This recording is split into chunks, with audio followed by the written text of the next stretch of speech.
Good evening, all.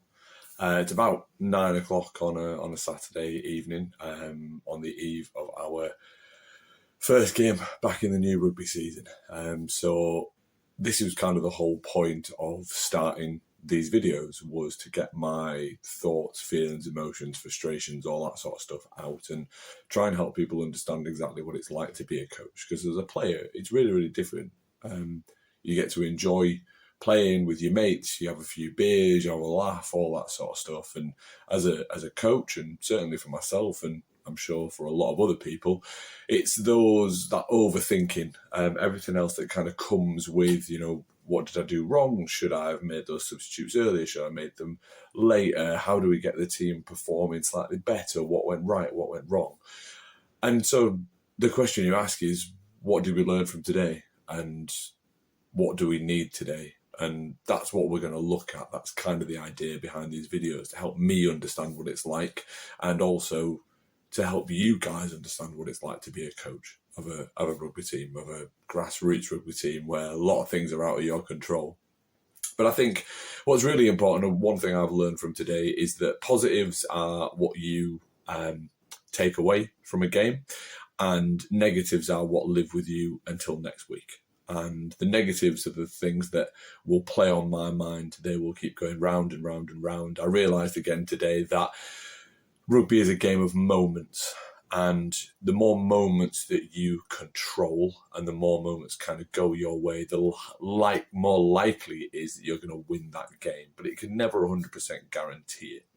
And you might feel like you've got all the control, all of the momentum, everything's going your way, but it just takes one little hiccup, one little change, one little brain explosion from one person, and it's like a domino effect. Everything starts being knocked down. And it's really, really important, because I think as a coach, I think it's also really, really important to remember that some things you can't coach.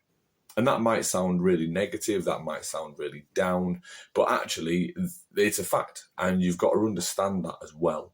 So people's attitudes, people's willingness to run, people's willingness to get up and do more than their opponent, sometimes you just can't do that. That is a personal development, that's a personal growth, and you see people kind of grow through into leadership roles, all that sort of thing on the back of it.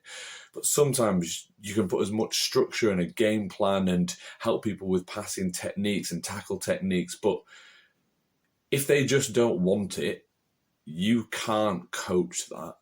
And that's really hard. That's really, really difficult for me, and I'm sure it's really, really difficult for a lot of coaches. But that own person development will continue, and hopefully they will find that it's something they need to find within themselves. You can't give it to them.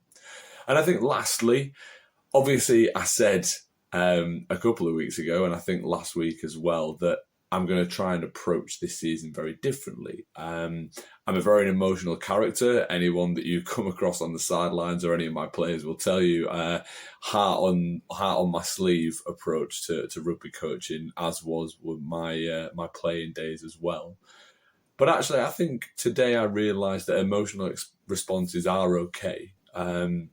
It lets people know that you care. It lets people know that it's more than just a game. It lets people know that you want to express how you're feeling in ways that you are comfortable with. And, sometimes I step over that line in terms of how I put my messages across, and I'll hold my hands up and say that I probably stepped over that line a few times today, but I'm going to work really hard on that. And I think actually having that notebook, having that pen, having things to write down will actually really help in terms of the development of myself and the team moving forward.